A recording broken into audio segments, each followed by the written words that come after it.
Hey everyone, welcome to our Friday webinar series. My name is Chris McBride. I'm the Prevention Education Outreach Manager of Domestic Violence Services of Snohomish County. Every Friday, we have a little bit of a conversation about prevention, education, and or outreach. Today, we're going to be talking a little bit with, well, we won't be talking with, today we'll be listening with Annie as she talks about helping a friend or family member who might be in a domestic violence situation. As always, these talks are being done over Zoom. We do have live attendees, and we will be addressing questions as they come in. Attendees, if you have any questions, do not hesitate to ask. I will flag Annie down. I will force her to answer it under threat of being fired. And we're going to get your questions answered. If you have no questions, that's okay too. We hope that you come away with some valuable information, and we hope that you check us out again. Actually, not next Friday, because that's 4th of July weekend Friday, but the Friday after, when I'm going to go into a discussion about toxic masculinity. And I'm very excited about that. Just as excited about this topic, which I don't have to put together. Annie did. So Annie, go ahead and take it away. All right. I'm Annie. I'm a prevention educator as well, DVS. And let me set this thing up real fast. Share my screen. And present. Present. But select present. Oh, I see. Go down to present again. You have to be really sure you want to present. Yes, our faces were blocking the pop-up from that. So today we're going to be talking about helping a friend or family member in a DV situation. And this is a pretty difficult subject to talk about. So if at any point you need to take a break or step away, I very much encourage you to do that. And then come back when you're ready. So starting off, we're going to talk about what is domestic violence. So domestic violence is physical, verbal, or sexual abuse involving a spouse or an intimate partner. And it occurs in people of every race, gender, sexual orientation, and socioeconomic status, but it's people who are especially at risk are women, low-income people, immigrants, LGBTQ people, and people of color. So starting off, we're going to also talk about identifying healthy, toxic, and abusive relationships and sort of how you can differentiate between those when looking at your own relationship and the relationships that you're concerned about, the people in your life. So starting off is healthy relationship. So a healthy relationship looks like communication, being respectful towards one another, trusting, honesty, equality, enjoying personal time away from each other, making mutual choices, and economic and financial partnership, where both people have a say in how finances happen. An unhealthy relationship could be not communicating well, passive aggressivity, being disrespectful towards one another. There's a lack of trust, there's dishonesty, there's trying to take control and only spending time together and possibly pressuring each other into activities that isn't something the other person wants to do, and unequal economically. And so one of the big distinctions between an unhealthy relationship and an abusive relationship is the power dynamic. And in an unhealthy relationship, it tends to be toxic on both sides, where both people are negatively impacting somebody and both people are contributing to the problem in the relationship. Whereas an abusive relationship, it's very much one-sided, where one person has all the control in the relationship and one person has this toxic behavior that they're putting towards the other person, and the other person is not empowered in this and they're not able to make decisions and they're afraid of their partner. So to keep things light on this pretty heavy topic, I have a video that I think demonstrates what an unhealthy relationship looks like pretty well. With an ad, of course.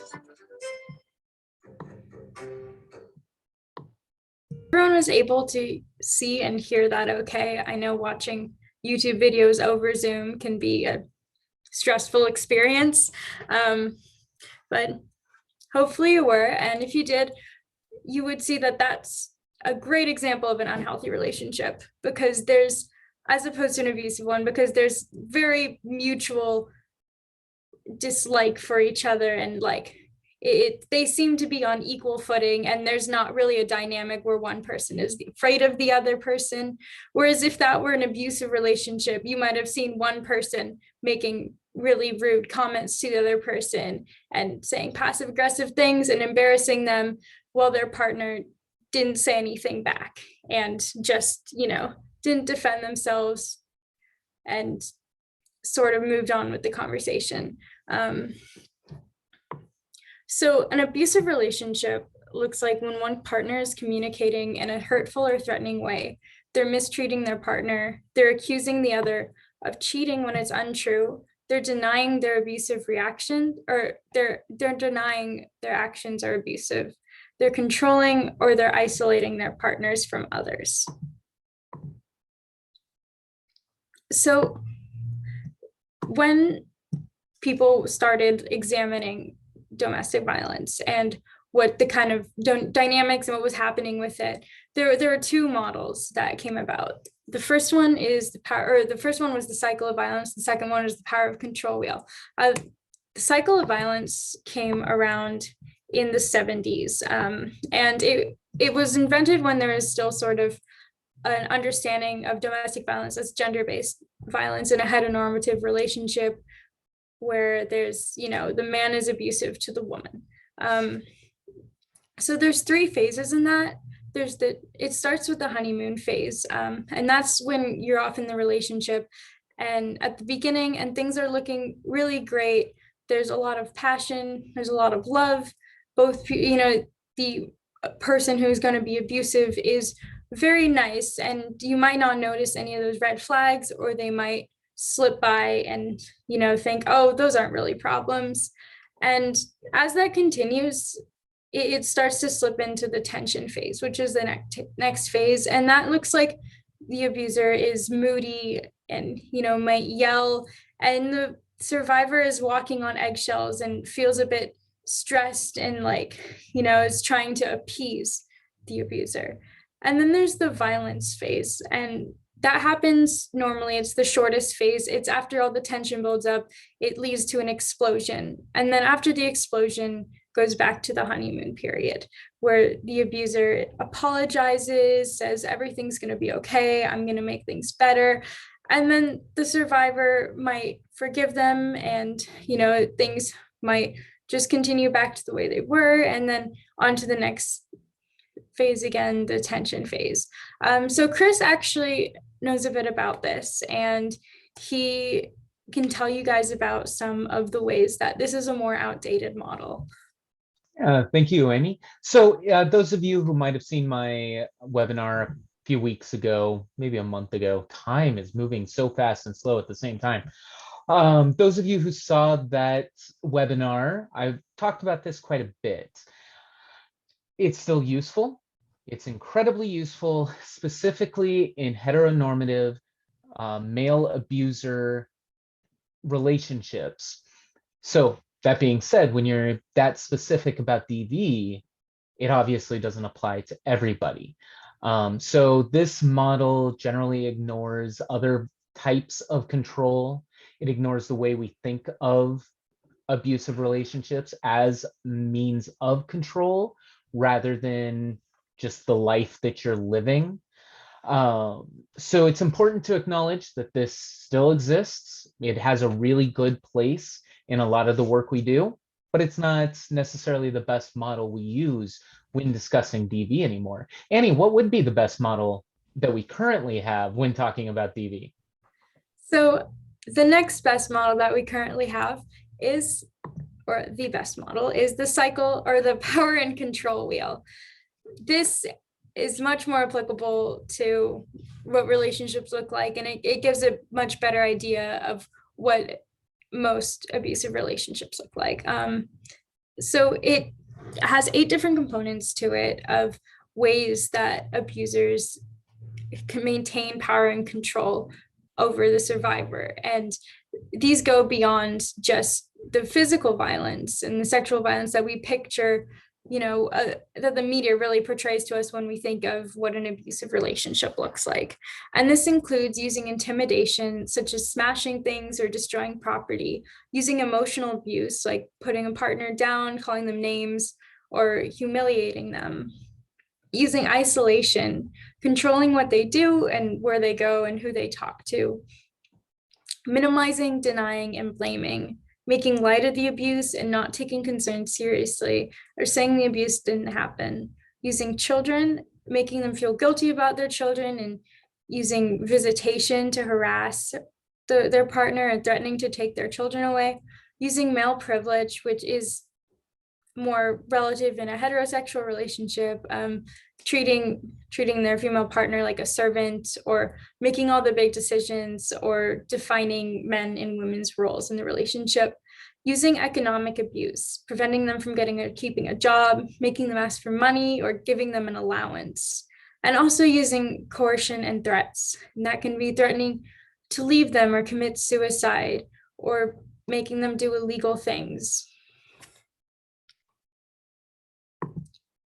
So here are some signs that you can look for if you're concerned about a loved one or someone you know, or a client, or even if you just happen to notice these things, you can be aware that they may be signs of abuse. The first is isolation and canceling plans. And that could look like, maybe this is somebody that you've spent a lot of time with in the past, and then they got into a new relationship and they don't hang out as much, or maybe when they hang out, they always have their partner with them. The next one could be anxiety and depression. That looks like, maybe they're very anxious about always getting home on time, or when they talk about their relationship, they just appear very sad, or just sad in general. And you've noticed that they've started developing anxiety and depression in their lives more than it was before their relationship or in the beginning stages of their relationship. Next one is negative change in self-esteem or self-worth. Maybe they talk about oh, I can't do anything right, I'm a terrible mother, or I'm a bad partner, and they're very much embodying the negative things that their partner might have been telling them. And then the next is change in appearance or presentation. And this is something you could look out for, especially if you've known someone for a long time. If they start dressing much more modestly or much less modestly, if they never wore makeup and now they've started wearing makeup, or the opposite way. And it's been kind of a change that has gone along with their relationship that you've noticed. And the next is physical injuries. That could look like bruises, scratches, or maybe they are hiding parts of their skin, and you might notice these things, and they have explanations for them that don't really make sense, or they try to avoid the subject when talking about it. And finally, if they're nervous or uncomfortable around their partner, if you've noticed that they behave very differently around their partner, and also if you're uncomfortable around their partner, if you don't like the way their partner talks to them, and you feel like their partner is not really treating them with respect. So a big question with people who work with DV survivors in their lives and their friends or family is, why don't they leave? And there's a lot of reasons why somebody doesn't leave an abusive relationship. These can include financial barriers, which is one of the major ones, where if they don't have a job and they don't have an income source, then it can be really hard to leave a relationship because you aren't able to support yourself. And it could also be that their partner controls all their finances. So even if they do have a job, they don't have access to that money. could also be a factor in it, where if they have kids and they feel like leaving would be dangerous for their children, then that can be a barrier, as well as being worried that if they get a divorce, their partner is going to take custody of the children. There's also fear for safety, where leaving an abusive relationship is extremely dangerous. Women are 70 times more likely to be killed in the few weeks after leaving a relationship than at any other time. And so that is a really big factor. And if someone is going to leave, then they need to take a lot of safety precautions when doing so. Pets is also a reason where if a lot of DV shelters don't accept animals, and so if there's a loved pet, then they might have to lose that pet in order to get to safety. And there's also social and cultural pressures. And that could look like if the culture somebody's in is really anti-divorce, then they might be hesitant to leave their relationship because they don't want to face that stigma or other social pressures about leaving a partner. And, maybe pressures about like, oh, well, you wouldn't let your child have only one parent. That wouldn't be fair to them. And there's also denial of abuse and self-blame, where they don't want to admit to themselves that they are in an abusive relationship because that's a really scary conclusion to come to. Or maybe their partner has convinced them that the abuse is their fault and that if they're able to change, then the abuse will stop. There could also be threats to loved ones, where if their partner has said, if you leave me, then I'm going to hurt somebody, or even I'm going to hurt myself. There's finally hope that the partner will change, which is a very big factor because a lot of people really in abusive relationships really do love their partner, which can be kind of hard to imagine from an outside perspective. But if someone is in an abusive relationship with someone they love, then they probably have a lot of hope, and they're probably really holding on to that hope that things are going to get better. So what can you do to help? The first thing is listening without judgment and trying to understand their situations. So DV situations are very complex and have factors that you may not be aware of or understand. And while it's easy to say you should just leave them, as we just discussed, there's a lot of factors at play here and a lot of barriers to leaving somebody. And so listening and understanding that they're in this situation and you don't know all the factors of it, but you're still going to be there for them and you're still going to try to understand. The next is trusting that they know their situation best. Survivors are the experts on their own experience and their abusers' patterns and behaviors. So if they are telling you that they're in danger, then you trust them that they're in danger. And if they're telling you, if I do this, then my partner's going to do that, then they're the person who knows what's going to happen and their abusers' patterns and behaviors the best. The next is to maintain their confidentiality.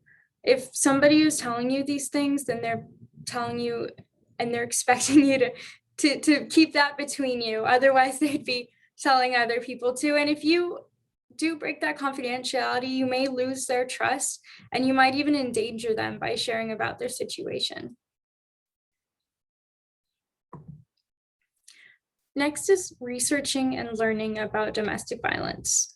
So the more that you know about domestic violence, the better situated you are to help somebody and also to help them understand what's going on in their relationship and in their lives. Providing empathy and support. Help them build up their confidence and reassure them that they deserve love and support, because in their relationship, they are constantly being bombarded with negative messages about their worth and about, how pretty much everything about themselves. And so you can be there to say, no, you are strong, you are beautiful, you are wonderful, and that you don't deserve to have what's happening to you happen. You deserve love and respect.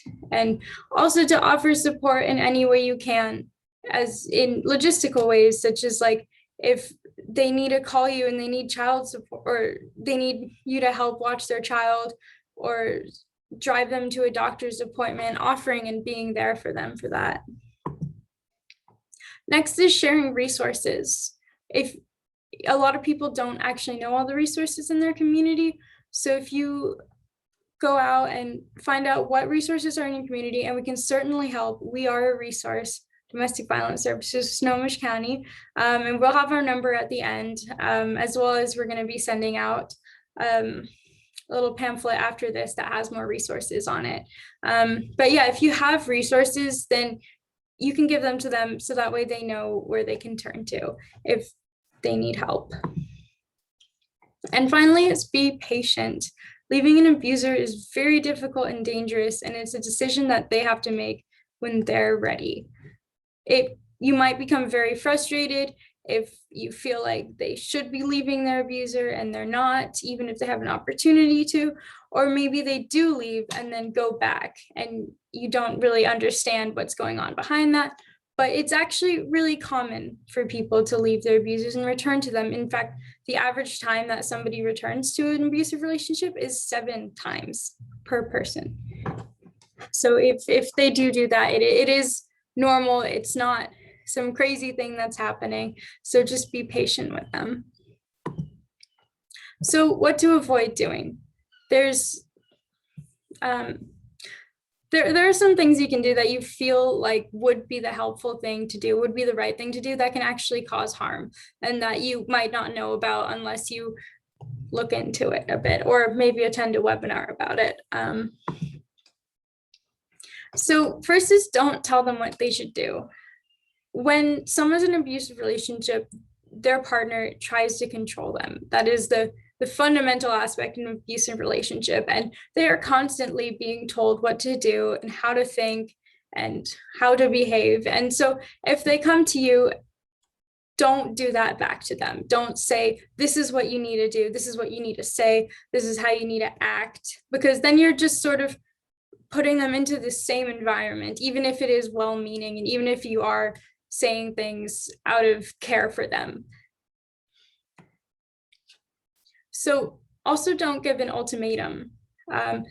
With this example, there's a story about addiction that I've heard. So giving an ultimatum, and this could use like, if you don't leave them, then I'm going to cut you off. So the story is pretty well-known one among people who regularly view TED Talks. It's about a rat. So there was, in early addiction studies, they took 2 rats, or they took a rat and they put them in a cage with 2 water bottles. One of the water bottles had morphine in it and the other one had water. And they watched as the rat repeatedly went to the morphine one and eventually became addicted to it. And so their conclusion was, if offered morphine, a rat is going to get addicted to it. And then someone said, you know, I don't think that's a fair trial because people don't live and rats don't live alone in cages. So what if we replicated a really nice rat environment? So they put the rats in a cage with a bunch of friends, little other rats, and some cheese and some mazes and stimulating activities. And they put the morphine water bottle in there. And then they saw what happened. And a lot of the rats would try the morphine and then they'd go off and just drink the water regularly from now because they had everything they need. They had rat friends and food and activities. And so this applies to this situation where it may be really tempting to say, like, I am not going to stay friends with you if you continue being in this relationship. But by doing that and by cutting them off, because they may not be in a situation to leave that relationship, and that might be a decision that they have to make to lose your support and lose your friendship for their own safety, then you are further isolating them and further leaving their reliance on their abuser.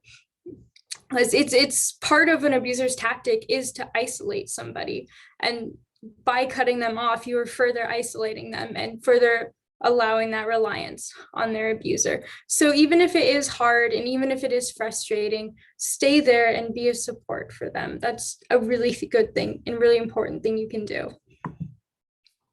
Don't confront their abuser or their abuser's friends and family.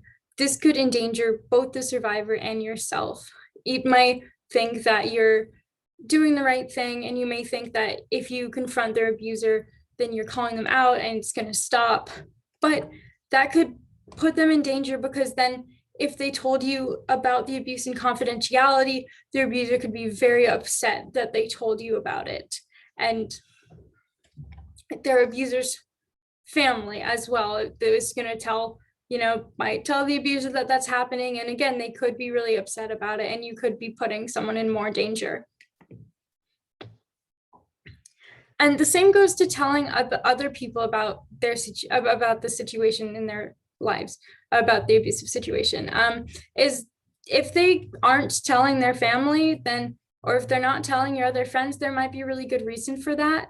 And if you feel like they should tell their parents, talk to them and say, I feel like you should tell your parents, rather than in going and doing it behind your back, because there could, again, be a very good reason why they're not telling their family or other people in their lives. Don't express anger if they return to their abuser. It can be really frustrating and you might feel really angry, but again, if it is a common thing and there are a lot of factors that you might not understand. So continue providing support and don't externally express your anger to them. So what if there are children involved?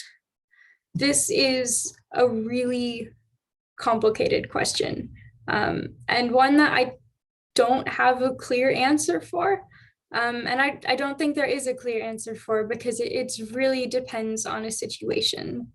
So sometimes in a DV situation, involving CPS can actually cause more harm than good, because it might,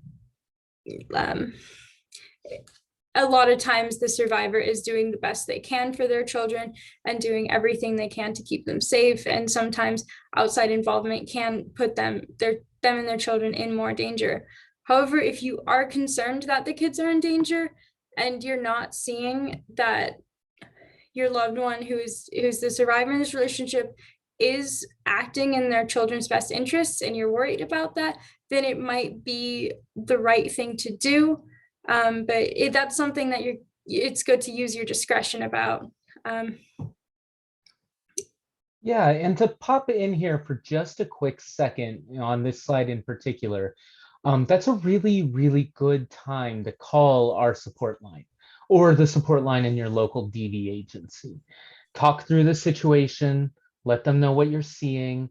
If you do have safety concerns for children, there are resources available, and there are people to talk to about what the situation may be. And it might be that there's an opportunity there to potentially get connected with resources for the survivor. So the one thing I would definitely point you towards is calling your local DV agency. Absolutely. That's a great point, and that's definitely something to do.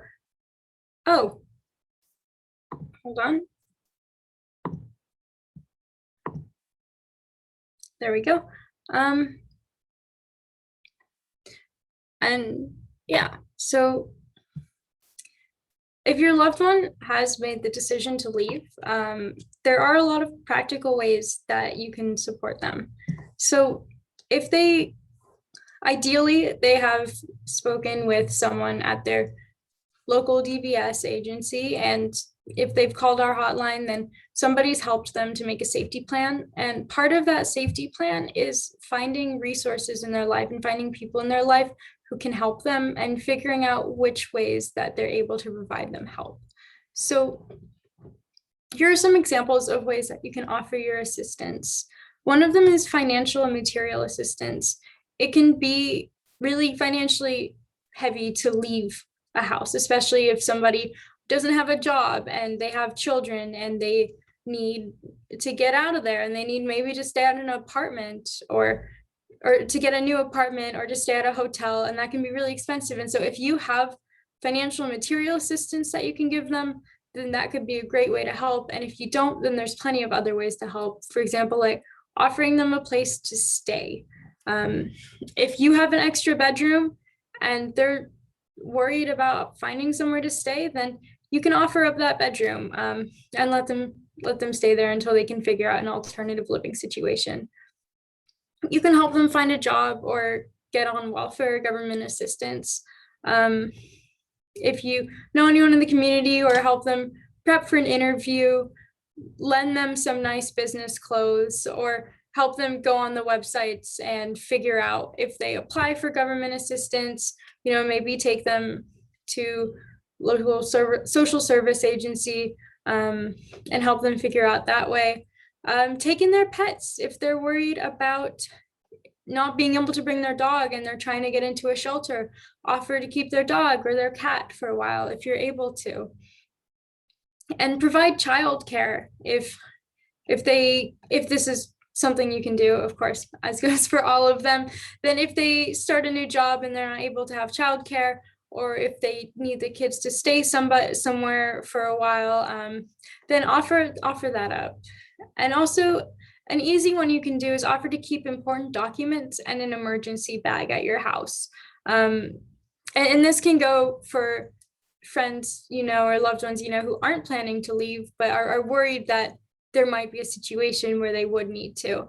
You can have, good to have passports, birth certificates, social security numbers, same for birth certificates for the kids, medical information, insurance information.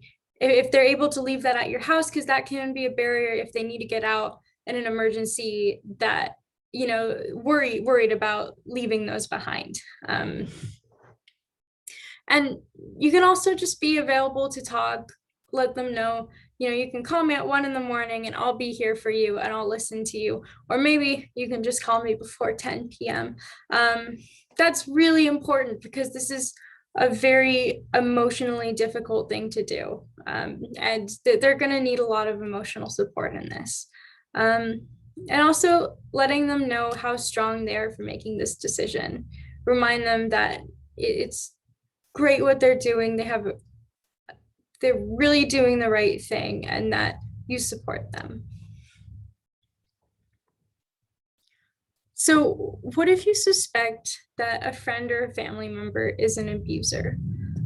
This has a very different way of approaching it than if you know that your friend or family member or loved one is a survivor. So it can also be a very difficult situation to navigate, as everything in this field is. So first is call out their abusive behavior and hold them accountable for their actions.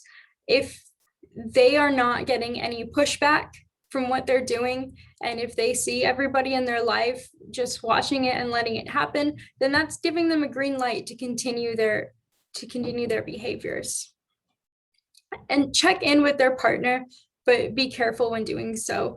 It's important to remember that their partner is going through a lot, and they are going to need support, and they will appreciate support, but also be mindful that it might put them in a dangerous situation, especially if there's a gender dynamic, like maybe it's you're a male and your male best friends is abusing their girlfriend. It might not be the best idea to text their girlfriend, because that could, cause accusations of cheating.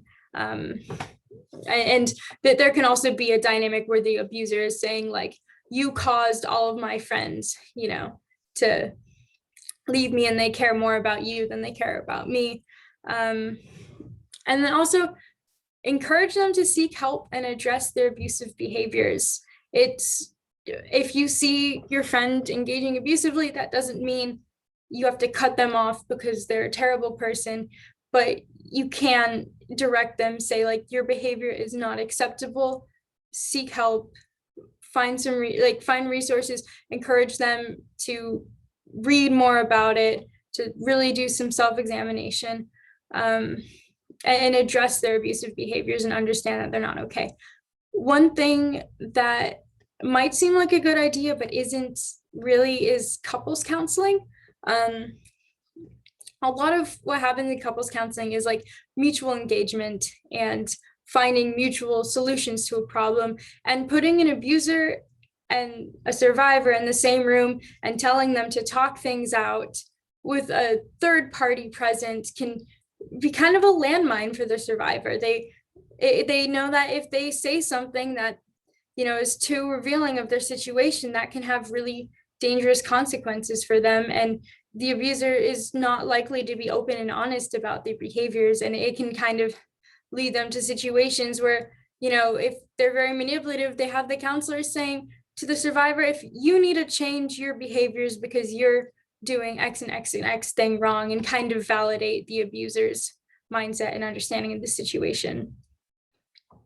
And the next thing you can do is talk to your mutual friends about what you're seeing and creating a culture of no tolerance for abuse. And this is different if your friend who's a survivor comes and talks to you about what's happening. You don't want to go and tell all your friends about it. But if you are aware that a loved one is engaging in abusive behavior, then letting your friends know what you're seeing and creating a culture of no tolerance, and really having that social pressure on them of like, we know what you're doing and it's not okay, and we need you to stop doing that.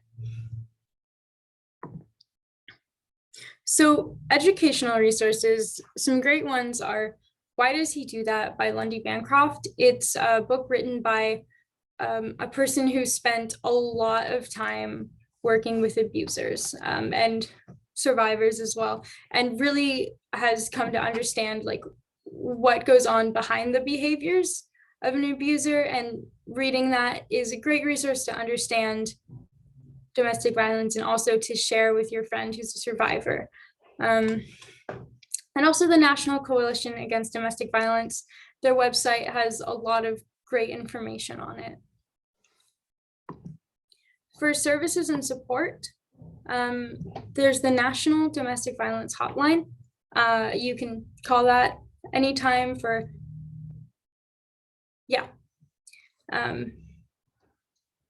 Lundy is he, him is a man.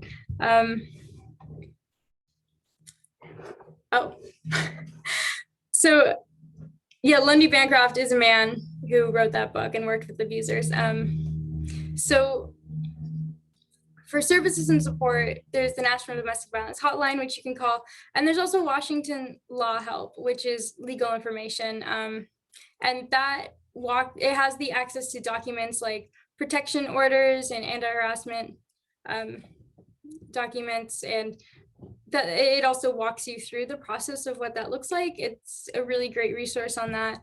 And the National Coalition Against Domestic Violence has a resource page, which has great places and a very comprehensive list of places you can go to. So that is all for the webinar today.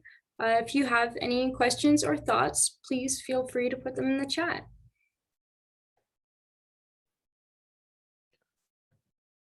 Great job, Annie.